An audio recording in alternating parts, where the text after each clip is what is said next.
Trading cards have been around since the 17th century, and recently they have gained a lot of popularity. I'm always scrolling social media, seeing people opening boxes and boxes of all of these blind trading cards.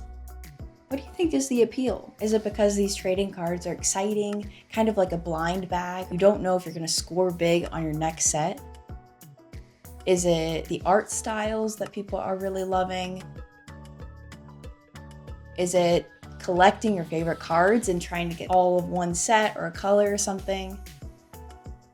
Whatever the appeal is, they are very popular. So what type of collector are you? There's so many cards out there that can be fiction and nonfiction, but it seems like baseball cards are super popular in the nonfiction and Pokemon cards for the fiction, although there is a lot of cards on the market.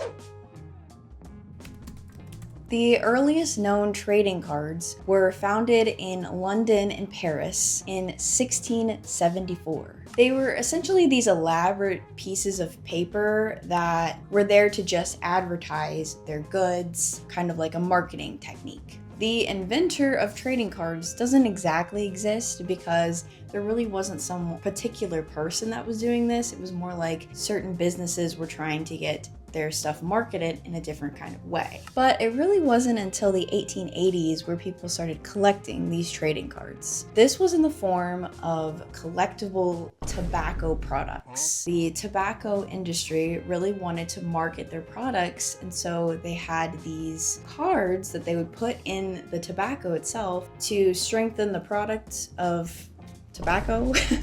But it was also like this art piece, and so people started collecting it because it was a way not only see the product but to see the art inside of it. There was a couple different cigarette brands that started off with this, but the biggest ones in the United States, Allen and Ginter in 1886, and in the UK the brands were WD and HO Wills in 1888.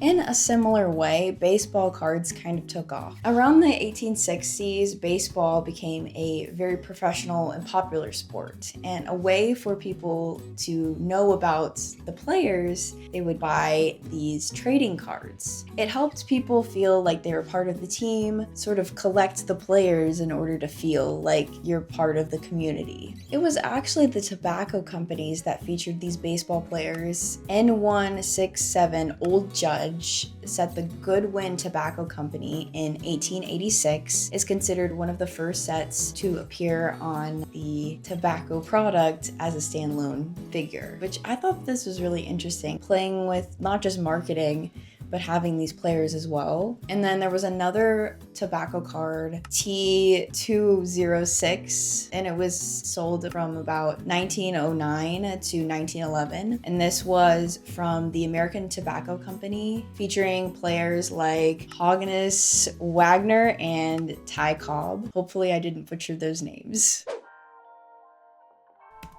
So after the World War, there was a switch from cigarette packaging to more gum packaging, which I think is a very big shift. These brands kind of wanted to steer away from targeting men and kind of targeting kids, so they switched to gum instead. The Goody Gum Company of Boston was the first to put baseball cards in bubble gum, and they started in 1933. They were also the first to put biographies on the back of these cards as well. And then there was another company that was super popular, started inserting their cards in the 1950s, Topps Chewing Gum Incorporated, which is now considered the Topps Company. So moving from one century to another, from mostly advertising for men whenever they're buying their tobacco with baseball cards, to the swap to chewing gum and featuring these players more so for children. You kind of see this shift, but these were the first known trading cards, especially in the US,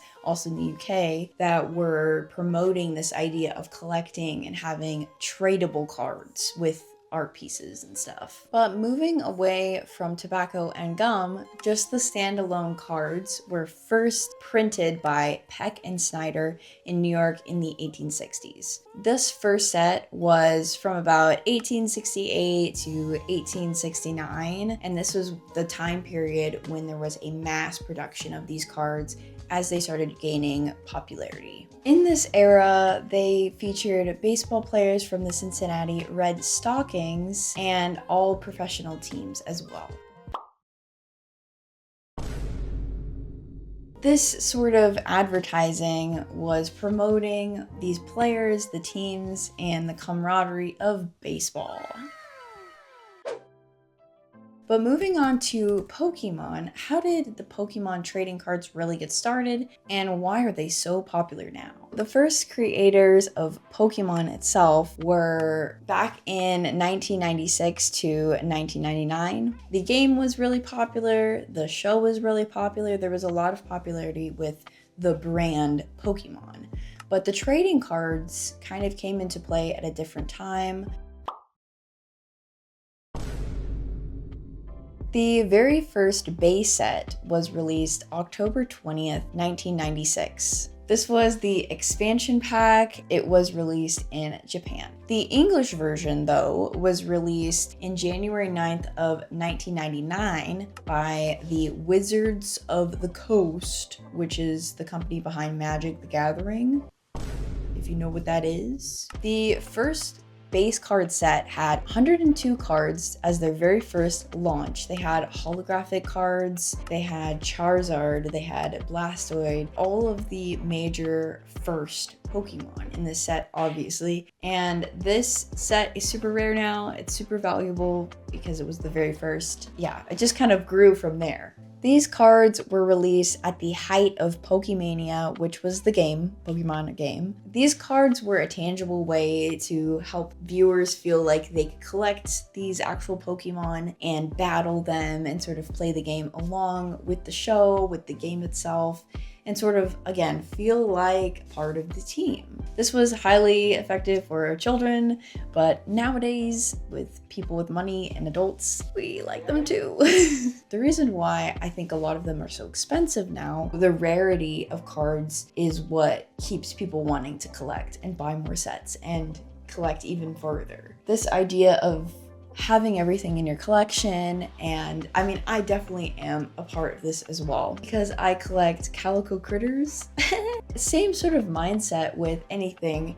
If you collect something and you're super proud of it and you don't want every single one necessarily. I know with Lego fans, not everyone wants every single set ever because, oh my gosh. I think there is something to collecting things and having trinkets and having collectibles, that there's sort of this nostalgic feeling about it all. In conclusion, there are thousands and thousands of Pokemon cards out there. I feel like there's too many to count, to be honest. There are still some that are rare, and there are still some that go for a lot of money, even with there being so many on the market. So if there are so many cards on the market right now, why would I make some? That's the question. If you don't know, I actually make mushroom collector cards. If you see the title of this video, you probably see that and wonder what the heck is that? My version of these collector cards is a mix of nonfiction and fiction sort of blended together. I create every single one of my cards based on a real fungi in the wild, a real mushroom, if you will. There are so many species on this planet, and I think that they're all so beautiful and weird at the same time. I have covered 12 at this moment, and I'm continuing to just build on my stack. Also, I will probably be releasing some rare cards this next year that might be based on some cool franchises. Really cool mushroom cards. If y'all are interested in seeing these cards, stick around, follow me on my socials, and I will keep y'all updated. These are going to be very detail-oriented cards, holographic, and they will be put in I think it's like a brick. And y'all stay tuned for those really rare cards coming soon. Okay, bye! Continue with the video.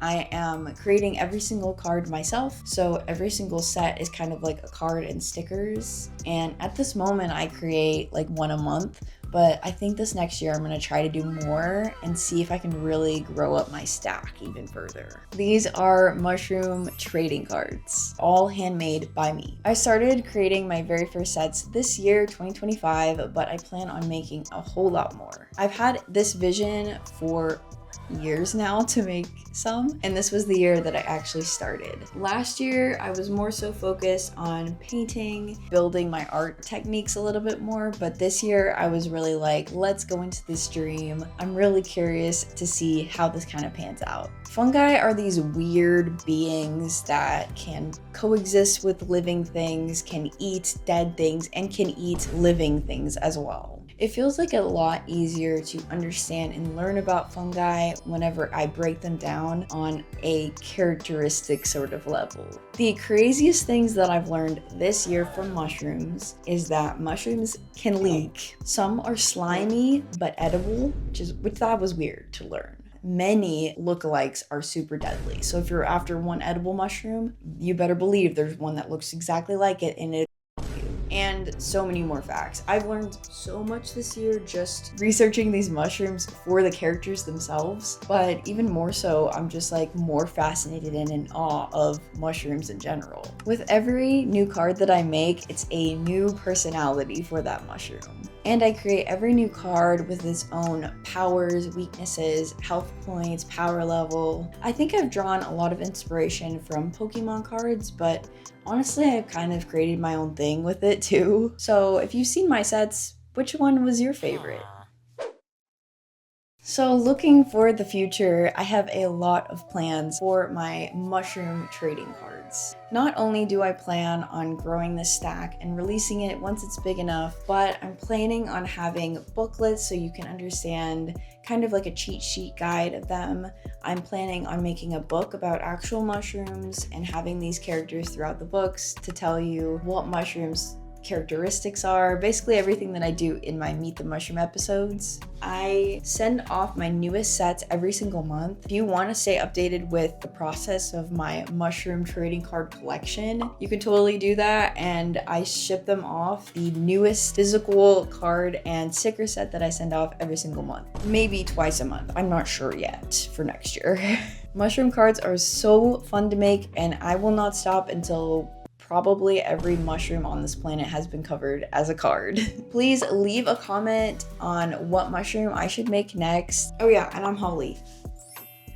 Here's my set. Oh, someone told me that I organized my cards wrong in a comment. They were like, it's supposed to be top to bottom.